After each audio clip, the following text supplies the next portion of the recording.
Welcome back, everybody, to another episode of the Dental Boardroom Podcast. We continue what is, I think, my favorite part of the podcast these days. It's the executive session, which is a sub-series of the Dental Boardroom Podcast, where I invite Michael Anderson with Wondrous and Megan Shelton with Shelton Solutions. Welcome back to the table, team. Thanks for having us. Good to be back. Morning. Excited for this episode because it's one that I think dentists would really benefit by. And I also think it's one that's a little bit more challenging to develop. And it is on the concept of building a leadership team in a dental practice. To scale, as most dentists I talk to want to scale. Some want to scale in their one practice and take it from, let's say, $1 million a year to $2 million a year plus. Others want to scale and own 20 dental practices.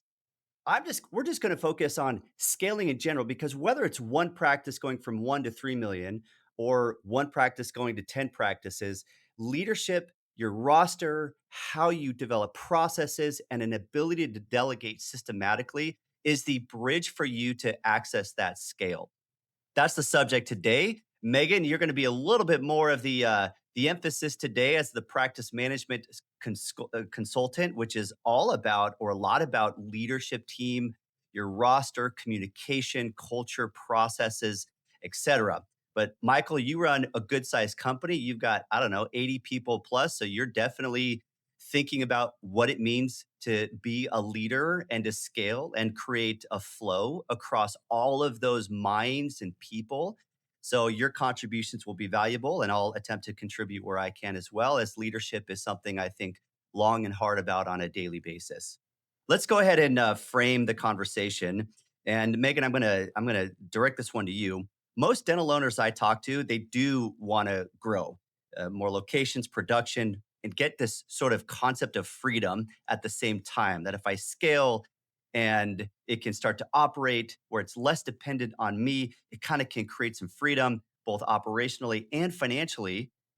But there tends to be a ceiling that most of them hit before they ever get there. This is virtually what I see almost every time. It's the rule, not the exception. So Megan, your work inside of these practices as a fractional COO. Define what a fractional COO is, kind of as a general concept in businesses, and how that applies in a dental practice. And what does that ceiling look like? Well, Wes, in most practices, we have the doctor who has a vision, and then there's an operational reality. And finding a way to merge those two and bridge that gap is one of the hardest components because of the financial constraints or even the mindset around it. So, a fractional COO, I have the opportunity to sit between the dentist owner and the team, then translate that vision into reality. So I get to work inside the practices to build the systems, the leadership structure, and create the accountability so that an owner can actually step away and allow the practice to continue functioning. It comes up in lots of conversations right now, being after spring break. It's like I stepped away and I came back, and this is what I had expected to happen.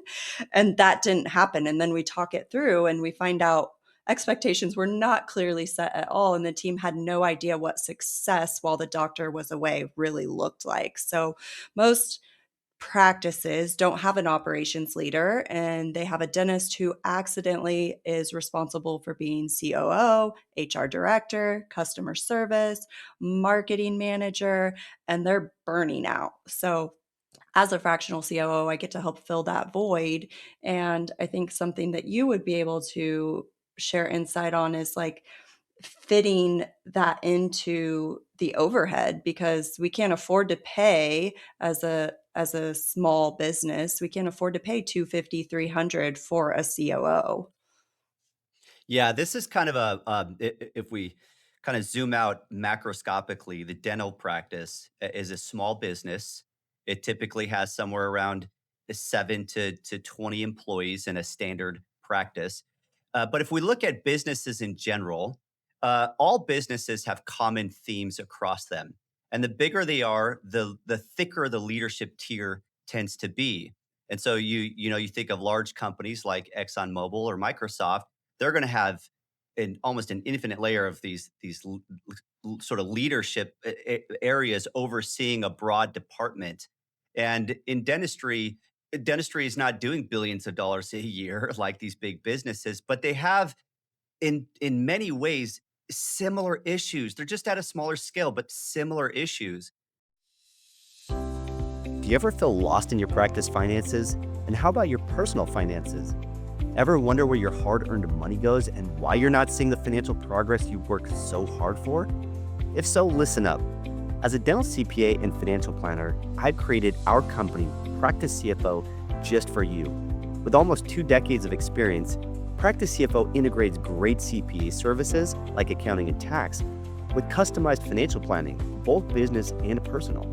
Think of it this way: our dental focused CPA services give us the x rays we need to clinically plan your global finances and be effective financial planners. It's a highly customized approach we call the CFO model. Historically, having a CFO or chief financial officer was an advantage of large corporations only. But today, Practice CFO gives that same advantage to private dental practice owners. As a client of Practice CFO, you'll be assigned one of our dedicated CFO advisors. You'll receive insightful financial reports each month, have regular financial review meetings, reduce taxes, grow your wealth, and feel more in charge of your numbers. Because we believe that in the competitive landscape of dental practice ownership today, you have to be an effective business owner, not just a capable clinician. Reach out to learn more at www.practicecfo.com. So big businesses have a CEO, the chief executive officer. They have a COO. That's what you just talked about, Megan, the chief operating officer. They have a CFO, the chief financial officer, and they'll have a chief marketing officer. And yet a dentist can't go drop $500,000, $800,000 a year to hire people full time as leaders because that's not the size and nature of their business. So the question then becomes, how do they simulate that form or that layer of leadership when essentially the economics is only allowing them to have people that are doing things rather than leading things? And so there is some truth to that. A dentist has to wear a few of those hats at some level. The question is, how do you keep that to a minimum and it still be effective? That's the way that I look at it. So let me talk about my side of the equation, the financial systems. To scale, you have to have good financial systems. And sometimes dentists will say, I don't want to pay, $1,500 a month to have a fractional CFO, or which is a part-time CFO externally, who will oversee my QuickBooks, who will oversee my tax planning, who will oversee my cash flow planning, make sure I have enough money in the bank, help me set up my payroll structure correctly, and help me sort of weave all that together. So in that case, a good dentist should find an external option. This is where you can take what big companies have, give it as an access to a smaller company like a dental office, give them that access without breaking the bank. And so, like for Practice CFO, they may pay 2x what they might pay an accountant down the street. Is it going to break the bank? No. Are they going to get more engagement and effective systems? Absolutely, they will, as long as they engage it. That's the thing. A lot of times, we service providers come in and say, "Hey, doc, if you hire me, you just get to focus on the operatory room, and I'll do everything else in this area." The reality is, that's a sweet talking, just try and get him as a client. The reality is, the dentist has to engage their financial person. They have to engage their operational person and they have to engage their marketing person. Now, they should fractionalize all of those unless they got to some really large scale, they're doing 5 to 10 million in collections, then they might hire those full-time in-house. But under that number, the smart thing is to get somebody really good to meet with on a periodic basis, whether that's monthly or quarterly or, periodically, who is setting up the structure, the framework, and then the doctor is making sure that the team is following that framework as a leader every day in that practice. So it's leveraging a fractional team externally to amplify the benefits of those services across the company and to the team. That's my take on it. Any follow-up commentary on that? No, absolutely right. I mean, that's where the offset of the word fractional, right? Like your responsibility is still to participate and be the other fractional portion of the COO or CFO. That's right. Michael, anything on that one? No, I think you guys covered it. Okay. So then I think the takeaway there is doctors hit the ceiling when too many things have to go through them and they simply can't do it. Or if they attempt to be the COO, the CMO, and the CFO too much, then that's time away from the chair. And if it's time away from the chair, they're bottlenecking the scalability of that practice. So let's move on now to really what I think can help them pivot out of that. And that's to have a really clear vision. And I believe strongly that you can only scale what is clear. You can't scale chaos and confusion. You can't scale simplicity and clarity.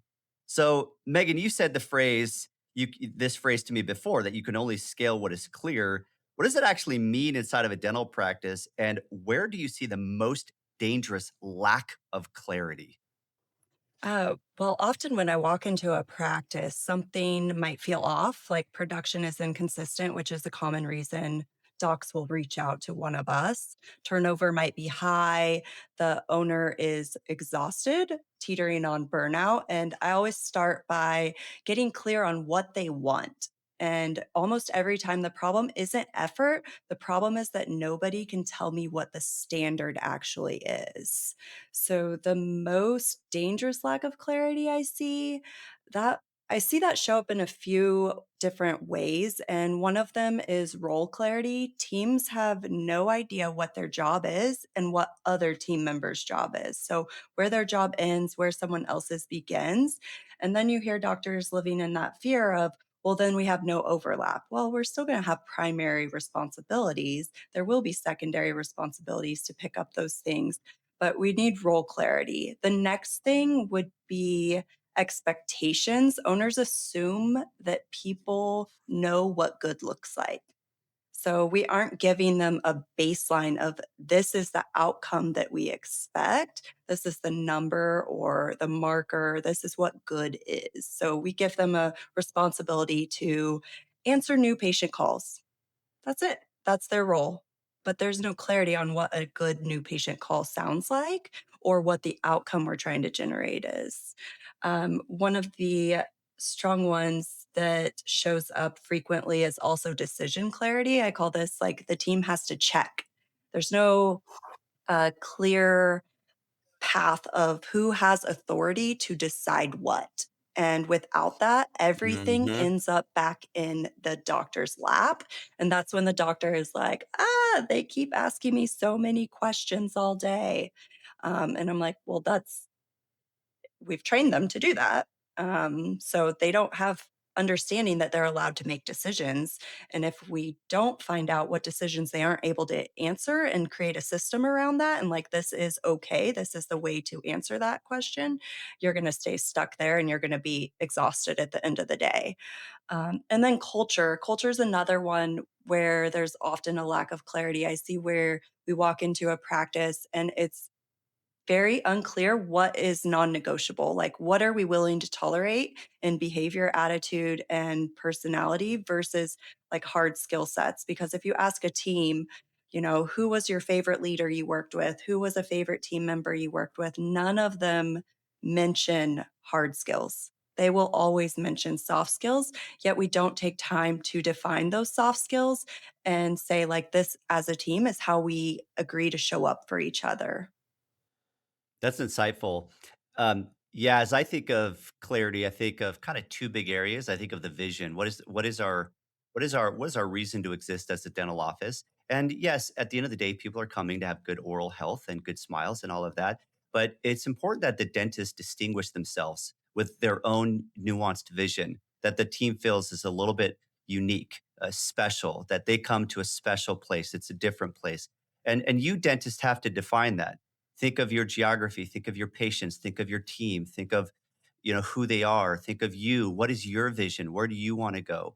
And make it unique to you. You're not just another dental office down the street. You are your dental office, and here's why people will want to come and work or get their treatment done at your office. So that's vision. And then the second area is going to be vision around the different operational lanes. And you really emphasized that one nicely, Megan, that there needs to be clarity on what needs to be done and who needs to be doing it, or these standard operating procedures. It's a painful thing to develop clarity at the operational level. Personally, I think it's easier to define clarity as a vision, and it's harder to define clarity operationally. And yet, if you have clarity as a vision of, we want to become a $3 million dental practice, but you don't have clarity of the lanes and the roles, it's going to feel like utter chaos, and you're going to hit so much friction that you're not going to get there. So Michael, let me actually ask you on this too. What does this look like externally when there's not clarity in the practice and it's sort of confusion under the hood? How does it show up in their brand and their messaging and their growth from a marketing standpoint? Yeah, I think for a lot of dentists, right, when they go to school, it focuses on the clinical side. And so maybe there's one semester that does a survey of marketing, business, leadership, and everything. And it is overwhelming for any business leader to come in and own all of those areas. And so I think oftentimes what you see, whether it's the CMO hat or the CFO hat or the COO hat, is that dentists often go into that and they want to have an easy button. So we'll often hear something, and I think it often is a crutch. We'll hear something like, well, that's your area. You tell me, right? And in a way, I think people can make the mistake of saying this is really empowering. Like you do you. I'm just here to work with the professionals. And I hate to break it to you, but for every business, no one is going to come and save you. At the end of the day, it's your business. And if you're hoping that you're going to find the best CFO or the best CMO and they're really smart and they're going to figure it out for you, you're going to be disappointed every time.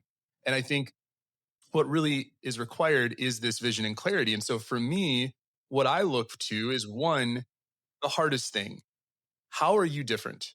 Right? That's something that most practices really struggle with. And they always start out with something that's skim milk.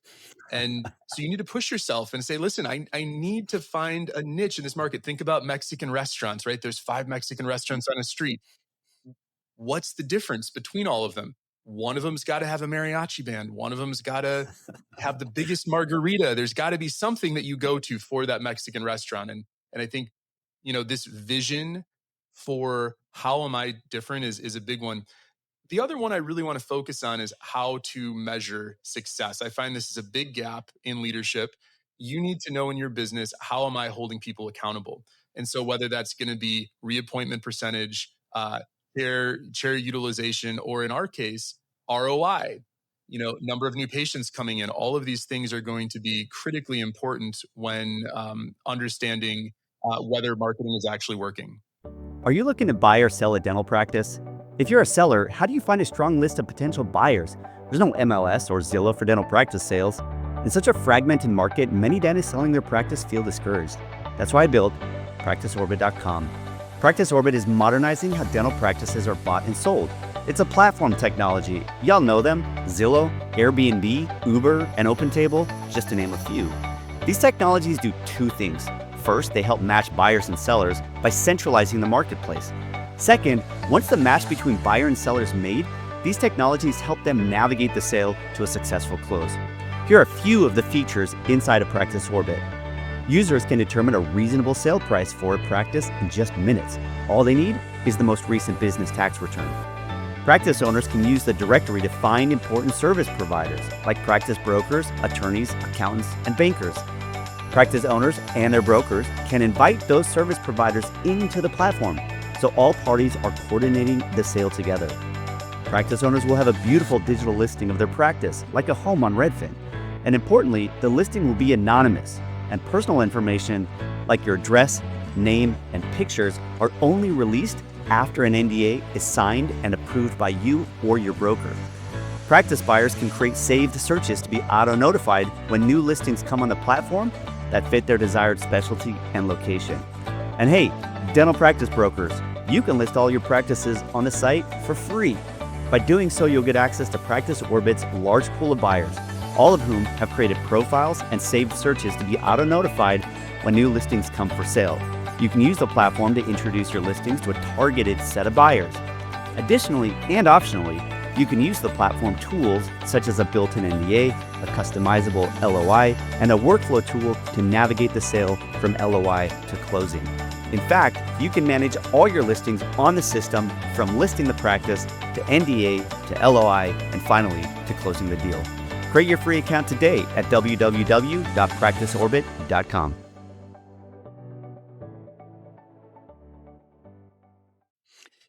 I want to pause for 1 second, talk about,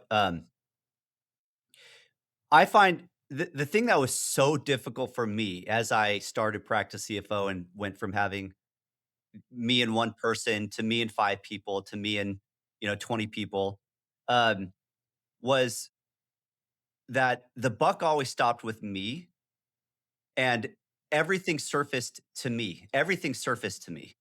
And it's been years of training the culture. It's been years of training the culture to get to a point where the buck doesn't always go to me, that there's procedures and layers that buffer me from the ground level. So I eventually hired what's called I hired a COO. We call her an integrator, which is part of a management platform I've talked a lot about on my podcast from EOS, which is a great management platform. I honestly, I don't think I could have continued to scale without it. But I got a chief operating officer, and her name is Janine. And I don't know how I would do it without this person. And what she does is she's not only conditioned the team, but she's conditioned me. She gets upset, not upset, but she calls me out when I'm the one answering conflicts that people circumvent her or their manager to come directly to me. And the way I am is like I always want to jump in and help and be the hero. I've had to let go of that and fill these sort of abrupt conversations by saying, "Did you go to so and so? Did you talk to Janine? Why are you coming to me for this?" And where before I would have never done that. Now I say that very frequently to the point that my team knows, okay, Wes isn't out of reach, but he's out of reach for most things operational. And then I try to make myself in reach, accessible for kind of some bigger, maybe soft conversations needed, but I become very selective around who I, and how I allow people to access me. So let me put this back on you and make one more comment about that. Janine is essentially DJing the company day to day. My COO, my integrator, she's DJing this company day to day.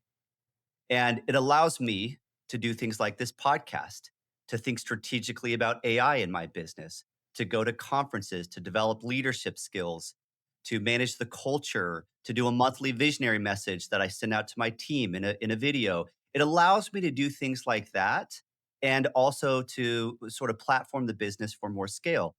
How does a dentist create a Janine? How do they create a COO? Now, whoever they hire and they're paying, 35, $40 an hour to isn't going to be the Megan Shelton that's going to help take the business to $5 million. That's the fractional guidance from you, the coaching guidance. But in office, somebody day to day to buffer the doctor, how do they create that person? And is that an office manager? What do we call that person? And what is the role of that person to prevent too much filtering up into the doctor's schedule, preventing them from doing productive dentistry? In my experience, Wes, an office manager, that term is so broadly used in dental. And it's very unclear. We keep going back to clarity, but it's very unclear what that is. And it's different in every practice. So when we're hiring for someone of this capacity with a role that's expected to um, help free up or buy you back time and to help ensure that the practice is headed down the path of your vision as opposed to deviating, making sure they're honoring the filters and accountability chains. I think it's someone that believes in you and your vision. Like that person doesn't have to have operational experience before always in a practice, but it could be that person who does hold the line for you in your practice, the person who is already like completely bought into your philosophy. They may not have leadership experience yet, but that could grow. And one of the most common failures or misfires I see with docs is that they don't give this person authority in front of their team. So there has to be a clear baton passing or a clear stance that this person is an extension of me, and what they say, I will have their back, and they know, and we've been working together. So X, Y, and Z goes through them first, just like you said, Wes, right? Like my team never interrupted me during the day. At some point, we got to that, right? We didn't start there, but they knew the chain of approach, and they knew that what resources to tap into for certain questions, and then my team leader was able to hold that line, and that's what allowed me to step away and have the practice continue to operate always. That is so well said, um, Megan. And I'll mention two things as an extension from that. I look at like Janine, my integrator. So we now have about 70 people here. Janine was like number 4. And when I hired Janine about 11 years ago, she was hired the as the receptionist. We had this little tiny suite, and I bought for like $200 this totally used reception desk. It looked so janky. And patients would come in. This was before COVID, a lot of patient clients would come in, and that was Janine. And when I interviewed her, I remember thinking, wow, she's got a fairly confident approach to her style, but she had a nice humility to her as well, and she just was incredible. And she was always seeking to self improve, always seeking to help me more. And she took on increasing scope over time until eventually she became our chief operating officer and a partner. She's now a partner of my firm, so she's literally my partner on my partnership uh, cap table, and gets distributions. Now I'm a different company than a dentist, so I don't want to necessarily say your front office should get ownership in your dental practice, but the nature of my business is that it's structured to be okay for that. And now it took years. I remember actually, here's a little story. I remember having a partnership meeting. This was about 5 or 6 years ago. And we were getting EOS into place and designating who is our chief operating officer. And I wanted Janine. I knew Janine extremely well. And at the time I had 5 other partners. And Paul, Paul was one of them. You know Paul, Megan. And we took a vote. How many of you are good for me to have Janine as our integrator? And we had 3 say no. One essentially said I'm neutral, and one supported me. And it was the only time I can think of where I overrode the team. I overrode my partners, and I vetoed them, and I brought her in. And the crazy thing is, a month before then, my partners were saying, we need to remove her because she doesn't have a clear role anywhere. She's in between office manager and something strategic that we don't know how to define. And we should let her go. So I remember talking to her, which was crazy because I'm like, this is one of the best employees I've ever had. And following my partners and trying to let her go. And she was so stunned by that, so stunned by it because she gives so much of herself to do a great job. It was the biggest error of judgment I think I've had at the company. And then I thought deeply about it, and I flipped that and overrode them and brought her on. And here we are about 5 or 6 years later. And I don't know how I would have done what we've done and where we're going to go without her. So much so that I sold her some of my own interest, and I carried the loan to make it really easy for her to be a partner. So my takeaway there, sorry for the long story there, but my takeaway is that um, a person doesn't have to come in with an MBA credential or a background in deep operational leadership. If you find somebody who is super committed to you, they're really eager to learn, and you provide them tools, some training, some conferences, some books, some guidance from somebody like you, Megan. If you provide that and they're hungry and they have the hardware, they can do that. And if you can find that person, consider yourself lucky. It's hard to do, but if you put in the time and attention to do it, there's a good chance you're going to find that in time, but be patient with that. The last thing I want to say is less is more. And I say this a lot to doctors, less is more. And I want to refer financially. If you can spend less in your personal life, allowing your business checking account to remain healthy, to where you're not distributing too much to yourself because you got to buy this and that and keep up with everybody, yada, yada. And you have more money in your business checking account that you're retaining called retained earnings. If you're retaining that, that will allow you resources to find somebody that may be a little bit more money, and then that person will free you up from half of what you're doing outside of the operatory, if not a lot more than that, which thereby allows you to do those things that are your highest productive use as a dentist. Okay, I'm going to shut up. Michael, Megan, anything else you want to drip onto that before we move on? I'll just jump in with a thought. I like to make things actionable, and for me, there's three things here that come together. There's job descriptions, SOPs, and KPIs. This sounds so buzzwordy, doesn't it? But I just want to take a minute on it, right? Think about this. Do you have job descriptions? Have you looked at them recently? And do they actually really tell someone on paper what they should do? Here's the funny thing about this. SOPs and KPIs should connect back to job descriptions. You don't need the whole SOP in there. You don't need all the KPIs, but have the most important things in there. SOPs. Is there a binder, digital or physical, that literally has the processes that are core to your business, from asking for reviews you know, to whatever technical processes you need to focus on chairside? And then finally, do you know what KPIs you're measuring for your business financially, clinically, marketing, culture? Do those have a place and a time that you review them? I've worked with many dentists and many small business owners, and I think what most of us start out doing is we get a little sensitive on this question. Most of us start out saying, yeah. I've done this many times in my career. People ask me, say, yeah, I've got that stuff. And then here's the awkward part. Say, show me. Say it to yourself. Say, okay, let me go look. And I think when you do that, you're going to say, well, those SOPs are out of date. I'm going to update them. Well, those KPIs are there, but we haven't been tracking them. And that's where a lot of this stuff falls apart. And so I would encourage people to really look at those three areas: job descriptions, SOPs, and KPIs. And if you can get serious about that, it's going to solve a lot of problems on the leadership side.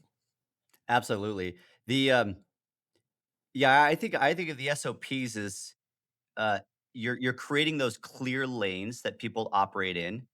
Out of SOPs come clear lanes of communication as well, not just individual job duties and tasks, and clear guidelines. And then the way I look at the KPIs is the KPIs are tracking how well people are following those SOPs in some ways. And it also, I think KPIs measure how effectively you are delegating. And uh, and it's like a scoreboard. How well did you delegate billing? How well did you delegate? Uh, I don't know. Marketing, or some aspects of the marketing, or delegate, your payroll functions. How well did you delegate these things? And EOS, it says everybody at the company should have a number. A number. What is the single most important number that measures the output of that particular position? So here at Practice CFO, over the past 6 months, we hired a company, and it has been, I'll admit, it's a distraction, but this company is making us delineate all of our processes. And we have accounting department, tax department, payroll department, investment 401k department, and our financial planning department. And every one of those has all these processes. And so when they send me an email and they sit down with me and they say, Wes, I need you to review this process, I'm like, ugh, I don't have time to sit down and review this process. And then I step back and I think about it. I'm like, I don't have time not to Yeah, do do you this. have time to keep doing it the same way? Yes. Like, do I have time to keep fielding a million things that keep surfacing to me because I don't have a clear SOP in that area? Yeah. Yeah. It's one step back. Sometimes it feels like two or three steps back for a lot of steps forward. And it costs me money to pay this company to do that. And the other thing about developing those SOPs, as we start to think about AI's sort of introduction into our practices, you can't build out agentic processes if you don't have SOPs underneath it. It's like you can't go start building, putting up two by fours on a house until you have the blueprint in place. Your SOPs are the blueprint. So, such a great comment there, Yeah. Michael. Well, and that comes up a lot, Wes. I would add, that's a common conversation in forums, Facebook groups, email groups is, well, just have Claude build it. And I'm like, okay, but garbage in is garbage out. So if you don't have clarity on what your system is and you're just giving it what you've been doing, and we don't even know if that's been effective because we aren't taking metrics or measure of what we're doing, what is Claude going to produce that's different until we have clarity on what the SOP should be and what the outcome should be? Then Claude can put it into its pretty format. For sure. Here's the other hard truth. I actually think in many ways, Claude's default is going to be better than most people's default. That's what I continue to find. But, and here's the difficult thing about it, implementation is the hardest part. So Claude can give you every single SOP that you want. It can be perfect. If you don't know how to run a huddle, if you don't know how to command leadership and respect, you don't know how to create accountability. That's the big one, right? Anyone can go in front of a room and say, guys, here's new SOPs, put a binder down. Did you follow through with it? Did you hold them accountable? Like, these are the things that make it so hard. And I think that it's the muscles we're most uncomfortable with. It's leg day.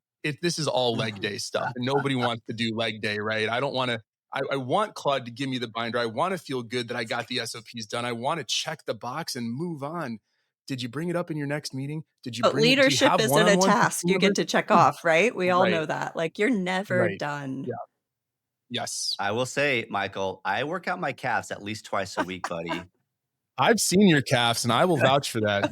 My thin little chicken legs, uh, they don't grow, but it makes me feel better. Right? All right, this is a good segue into the next section on DIY dentists. So since the day I got serving dentists in my as a career, I realized that the tendency for doctors is to DIY it. And doctor, if you don't know what I mean by DIY, it stands for do it yourself. Do it yourself.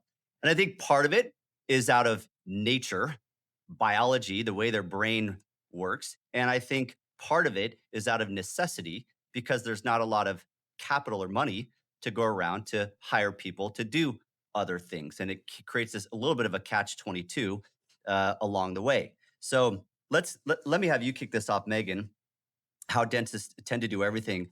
And what they will say is, well, Wes, I have really high standards and I want to be a high performer and a great clinician. And I don't want to concede at all on my standards. That's not me. I want to give everybody and my patients in the world the best that I possibly know how. What happens is every decision has to flow through them. So you've been a dentist, you've been inside many practices as a practice management consultant. What's actually happening and why does this DIY approach really kill scale? Well, I've worked with dozens of practice owners, and it comes from a real place, a good place, high standards, like you said, deep ownership, the belief that if you want something done right, you have to do it yourself. And that belief gets us pretty far, right? It builds the practice, it generates some cash flow, but at a certain point, it does become the ceiling and it becomes the bottleneck. And so, what's actually happening is now the owner's having to make every decision. The team has to wait for direction instead of having the ability to make developmental judgments theirself. And the owner interprets it when the team is asking the owner questions. Now the owner's going, well, I can't trust them. They have to ask me every question. And I'm like, okay, well, look in the mirror. They have to ask you every question because you haven't trained them what good looks like. And you're keeping everything so tight. And that mentality of I have to do it myself is pouring into your practice. And so it's showing up and that loop accelerates and burnout follows.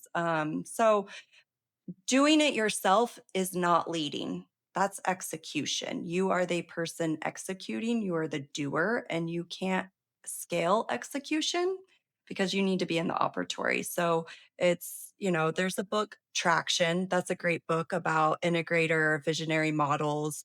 And the dentist is brilliant, can have high standards, be driven, but as a visionary, if you don't understand how to implement, like you said, Michael, the practice needs someone who is an integrator. So I've lived this, and I would say, again, this goes back to like, you have to have someone else on your team that can be that person. You need your Janine, you need your Liz, you need your team leader, and maybe even department leaders, because the transformation is possible. It's going to take, it's like one step back to have two steps forward. And you may need to pay, and they may not be quite ready to lead yet, but it's there. And so you really just have to be willing to get out of your comfort zone. Agreed. So I want to talk a little bit about the financial consequence of DIYing Mhm. the, the practice leadership, and I think I'll weave in the prior question about not having clarity. And when there's not clarity, uh, there's a lot of friction, unnecessary friction that gets absorbed into everybody's daily work, and it shows up in 5 places on the P&L when this happens. Payroll creeps without really production growth. This is probably the universal trend almost, especially over the past 15 years or so, is payroll keeps going up because the earth goes around the sun, but the production is not going up accordingly. And payroll should be total payroll costs, excluding the doctor and excluding doctors' sort of kids or spouse who's on there for tax purposes, should be around 26 to 28% of a GP practice, including payroll taxes as well, 26 to 28%. If every year that's going up by 1% to 2%, within 5 years, you're now up around 32 to 33%. Sometimes I see it up to 35% without associates. Sometimes associates will level that up a little bit, depending on how they're paid, especially specialists. But notice that's really if you're paying 6% more on your labor costs. Think about that. Let's say you're doing in $1.5 million. That's $90,000 paid too much to the team. Let's say your profit was 300,000. Well, $90,000 is almost a third of your profit. Almost a third of your profit is going as excess, not total, excess labor costs, because we have not been able to delegate to your team, allowing you as the doctor to grow the top line collections, which then can lead to proper compensation, but increases, but within that percentage of 26 to 28%. So if your collections go from a million to 2 million, that 26% also doubles, allowing you to pay your team more. And the next thing I see is I do see supplies and labs go up because there's not good processes around controlling what's being ordered. Sometimes suppliers will come in and just restock at will, and there's not checks around that. And so that should be around 5 to 6%. I see that get up to 8 to 9% when there's not good controls around that. Collections, and actually, let me focus on the last one is kind of the doctor's take home compensation. Their W 2 might be the same from year to year. Let's say they pay themselves 200,000 as a W-2 to themselves, but their distributions, which is the second way they get money out of their business, end up shrinking. And sometimes they may even have to throw a little bit of money back into the practice to keep it afloat when payroll time comes around. So here's my one liner on that. The financial fingerprint of undefined leadership is this: revenue looks fine, overhead is quietly bleeding, and the owner is the hardest working, lowest paid per hour person in the business. The P&L doesn't lie. It just takes someone who reads it to connect the dots. Doctors, don't be doing $15 an hour work. Don't be doing $25 an hour work. Don't be doing $35 an hour work. And don't be doing $55 an hour work. You should be doing work that is $400 to $600. If you're a specialist, it should be more than that. Exactly. Yeah. That's your greatest work. Now, you may have to spend some time doing work where you literally receive zero. That's where you're working on building the systems, building your SOPs, training your team. That's zero. But if you do that well, and you have enough cash to hire people like Megan and Michael, and and a financial person to oversee those systems strategically. Then when you step back on top of that now platformed business, you can spend 95% of your time doing six, seven, eight, $900 an hour work. Now you're cranking it. All right. Any comments on that DIY conversation? Michael, I bet you have some thoughts on that one. I'm a big fan of DIYers. I love them. I encourage people to be DIYers. And here's my hot take. Um, I think to manage anyone well, you have to have a baseline understanding. And so I'd say, hey, do your taxes. Do your taxes your first year in business. Build your leadership protocols by yourself your first year in business. Try to do marketing. Go and do it. And I think most people that have that experience, either you're just a rock star and like, yeah, good for you. You don't need whatever area you're really loving. But what ends up happening is you end up having a much better appreciation for what you need to do and why you need someone else. I'll give you a great example. I remember when I was in my 20s, I got into brewing my own beer. It was fun. I loved doing it. I had a whole refrigerator that I kind of jerry rigged up to be able to like lager beers and stuff. Guess what? I don't brew my own beer anymore, but I sure appreciate going to a brewery a lot more. I can really tell what they do, and I know why I want them doing it, and I don't want to do it myself. And so I think DIY can be a really important part of the process. It can be a really important part of being a great partner with someone because you have enough appreciation for what needs to be done. You've thought through it a little bit, but you ultimately are able to hand that off to someone else and say, hey, please take this and run, whether it's a outside partner or whether it's someone in your office. And so I think our best clients are clients that have that DIY gene, but they're also clients that don't hold on for too long. That's where it can go really south, is you think you have to do everything, and then that B word burnout comes in really quick. Yeah, I'm gonna make up a term and call it leveraged DIY because you're right. This is such a good comment there, Michael. I I more and more when I talk to new prospective clients, I tell them, look, we're not taking you completely out of the financial systems. In fact, the financial systems are only going to work if you are still involved. And I don't want you to become me, but I need you to understand a certain layer of what me is. I need you to understand how to read a P&L. I need you to understand what depreciation is. You should understand what a 179 deduction is. There are some big sort of terms and variables and concepts that I do think dentists need to understand in each of our areas, even though they're not the ones day to day administering that particular area. That way, when they show up to a meeting with you or me, they are understanding what we're saying and they're seeing how it filters into their broader ecosystem in their business. And so that DIYer initial sort of uh, iteration one is actually a great idea. Like roll up your sleeves and get deep into that area, understand it terms, then hire professionals, or maybe it's along the way. I don't know if it's this before that, but along the way, they're deeply a part of the evolution of that area of their business. Okay, let's stick the landing with our last little subject here: training people to think, not just to execute. And there's a big difference between telling your team what to do and training them to think. One creates dependencies and one creates scale. Megan, walk us through how you build a team that makes good decisions without the doctor in the room. Great question. Uh, most dental teams are trained to follow SOPs and protocols, and yet they don't do it. And that's not wrong. It's that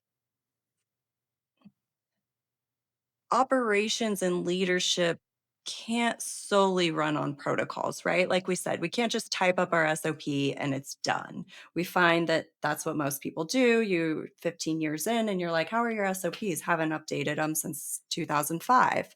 So the practices that I've seen that scale better or that have team members that are able to implement, um, we're asking questions. What outcome are we trying to create? They understand that. The team members know the outcome that we're trying to generate and not just what are the steps. So I like to replace directives with questions. So curiosity is really powerful in these situations. Instead of here's what to do, what do we think that we should do and why? So now we're teaching them to be thinkers. When something goes wrong or goes right, make it a learning moment, not a correction. I hear all the time from docs, I told them, I've told them before, I've said this before.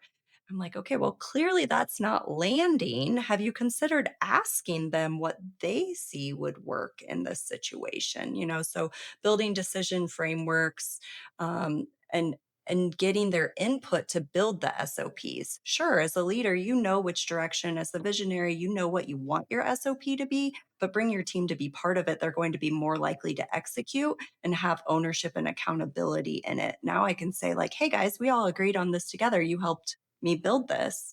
Where's it falling flat? Why did we miss? So create the other thing. I listened to a book recently where creating a culture where it's okay to make mistakes. And I think as dentists, we are often perfectionists. We are very OCD because we are trained on the, 10th of a millimeter here. And so there's little space for our teams to fail is their perspective. And when they have that, they don't have the psychological safety to make mistakes or to take action without our permission. So create a culture. It was a book about, I believe it's the NVIDIA CEO, and he talks about rewarding taking ownership of failure. And like, if a team member makes a mistake, being like applauding them, like, that's great. I'm so glad you shared it. What did you learn from that mistake? So that's really, really powerful. And because the goal isn't to have a team that has to be told, the goal is to have a team that knows what to decide. Michael, you've got a lot of people. You've had people, as we all have, who are thinking through a problem independently and recruiting others when needed, but thinking through it and owning that. And then there's people who can't think through it and they feel like they need somebody else to tell them how to solve a problem constantly. Um, how have you tried to nurture independent thinkers so that not everything keeps bubbling up to you? Yeah. I think there's a couple things I would share. The first one is, you want to be careful of creating a culture where everybody's an independent thinker, right? I think for me, it's identify the people that you want to be independent thinkers. Because if everybody is, it can create a lot of Good conflict. point. And that's something that it changes as you grow. Like early companies, like you might have everybody being an independent thinker because there's very few people. But then as you grow, like your management team or even an operations team, if you get to that point, can be the people that lead that. Um, I think what Megan said is so critical, right? That safety to be able to make mistakes is such a big one. And I love this idea in dentistry that everybody's so precise. It's like, okay, cool. So you go learn how to place an implant at a school. The first case you're going to do, let's be honest, like it's not going to be your best work probably unless you're just like a freak. And so all of us know that skill building requires good, better, best. We're going to grow into it. And so I think letting your team do that. We have values at Wondrous. We talk about them quarterly at every camp. Tomorrow is going to be our team day, our quarterly camp that we do. And our last value is use your best judgment. We trust you. We talk about that all the time. So for me, it sounds corny, but is that something that you actually wear on your sleeve? Is it on your wall? We have our values on our wall. If you come into our office, you'll see them there. So people see them every day. And I think that the last one, I'm going to quote a really corny line from a really corny book that everybody needs to read. The 1 Minute Manager, right? The 1 Minute Manager is a great management book. It's a fast read and you're going to read it and say this is a little bit corny. But there's this great concept in there that's talking about catching someone doing something good. Because so much of what we think we need to do as a manager is catch someone doing something bad, right? I'm going to get out here today and on the factory floor and find someone doing something wrong. It's so funny when you incentivize the behavior you want, when you pull someone aside and say, gosh, I saw what you did there. That was awesome. Thank you. What are they going to want to do this? I'm going to do more of that. Or show the whole team, say, hey, that was great. We need more of this. So I think Megan's spot on. Culture over everything. If you can create a culture that celebrates this, it's going to really change your business. And Wes, I love what you said. There's that tendency in all of us to want to be the hero when we own a business, right? I want to be the smart guy. I want to be the one with the answers. And yet we want to complain about how hard it is. It gets tiring. So at a certain point, stop being the hero and let other people lead, and you will have a happier business. In some ways, I measure my success by how much I'm able to, um, almost like that Simpson moment when he backs into the bushes and disappears. like doing that a little bit to where the company is less dependent day to day for me, and I'm more the one like pointing in the direction strategically. That's where we need to go, everybody, and everyone starts to sort of rewire the way we work collectively to go in that direction. That's that's been a way that I look at it a little bit. Let me share a couple of my final thoughts on this. I too, every quarter we do something called the State of the Company event. It is a standard part of the EOS management operating system. We use a software. It's called Stretty, and it's online or integrates with our Microsoft Teams. I don't know how, honestly, I would implement a management system without a software that keeps like painted lines on the street in some ways, and it almost like automates the way that the company thinks in some ways, or channels the way that the company thinks.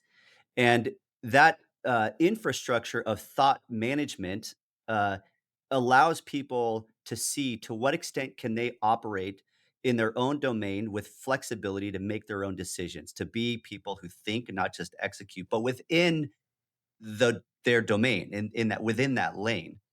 And where it crosses another lane, then it surfaces up onto what's called an IDS board, where it's identify, discuss, and solve as as a team. But that structural implementation I have found just so valuable, and it costs money to have it. Like I'm taking five of my most expensive people to the EOS conference this coming Monday for a week, where we will all be out of pocket in an expensive conference with hotel costs and travel costs and all that stuff. And I've done it for 5 years. But that is an investment. It's not a cost because there's a return on that investment. And this is where I say, Doc, don't do $25 an hour work. It's okay for you to do currently $0 an hour work if that is going to have an ROI of taking your revenue from 1.5 to 2.5 million because you're building systems. It may produce zero now, but it's like investing in a stock that's going to triple in size over the next 10 years. That is a good use of time. And so these state of the company events we do every quarter, we have three awards. We have a visionary award and a couple other awards where we acknowledge people who have lived our values or acknowledge people who have used their own thinking to solve problems. And the more that we promote that and nurture it and allow errors to be made, as long as those errors are sort of not replicated over and over, but we give them space to feel okay to make those errors, it's incredible what can happen. And lastly, here's what happens when there's not a good team that can think for themselves and everything therefore has to sort of flow through the doctor is or I should say better a practice where everyone is thinking independently in their lanes and you create a well efficient run organization is everyone is paid for the value that they contribute. That's number one. Everyone is paid for the value that they contribute. You don't have people in opposites in different lanes where they're being over or underpaid. You have everyone being paid for the value that they contribute. The doctor isn't involved in all the drama. Like Janine, my CEO, she filters out 95% of the drama at the company. I only deal with the 5% of the drama that really needs my attention. And the front office is making more decisions on behalf of the doctor. The treatment coordinator is or financial coordinator is managing more of the financial conversations, and problems are solved at the point of origin, and those problems are not metastasizing into other lanes and up to the doctor. And so the last thing I'll say on that is the most important thing maybe better said, one of the most important things as the business leader you can do is make sure you have a really well vetted roster of people on your team. If somebody isn't playing their role, you can't let that drag on for a year or 2 years. if they're not correctable. You need to let them go. I don't care how hard that conversation is. You have to let that person go, and then interview 20, 30 people if you need to. Take the time to get that person, because that person who can think for themselves and cares and will buy into your vision will release you from stress and a bunch of small tasks, and just make your life so much better in so many areas. So get that team right. Okay, let's wrap up, everyone. Any final punctuating points you want to deliver here before we end? I think for me, leadership is one of the hardest parts of business ownership because it involves a lot of self work and self reflection, and it involves a lot of change. The business leader you need to be in your business today is different than the business leader you need to be in a year or two. And so I think you have to approach it with a lot of humility. And probably the number one thing to do is to find someone else to hold you accountable, find someone else to share leadership. And if you have to have all the answers, I think your leadership journey is going to be a very difficult one. Megan, drive it home. I would say what you could do Monday morning, pull your 2 or 3 most, maybe not senior in tenure, but senior team members who are most aligned with you, pull them in and talk to them and ask them in your own words, what does excellence and success look like in our practice? And just listen, because if they can help define that, you can expand on that. But if they cannot help define that, that's a very clear answer for you that you need to define for yourself and then spread to your team. So I would say that'd be a great starting point. And then don't be afraid of putting someone who is really good at their position and like holding them hostage to that and not accelerating them into an operations position. It might be easier for you to fill an assistant position than it is for you to fill the operations. If you already know this assistant is incredibly bought into you, your philosophy, and your business, why not promote within and then find an assistant? Like you don't have to always look for the certain role outside of your practice. Doctors, make a game plan, blueprint this out, go to your team, start to roll it out. If you roll it out and then it dies in a month or 6 months, your team is going to look at you and they're not going to trust when you come to them with a new plan, a new vision. They won't. This is something you have to stick by it, like just glue. You've got to be Hold the on this and line. not you hold it, and you hold it, and 7 times they'll hear your vision before they start to say, oh, I think Doc is actually serious about this. Maybe we should get on board.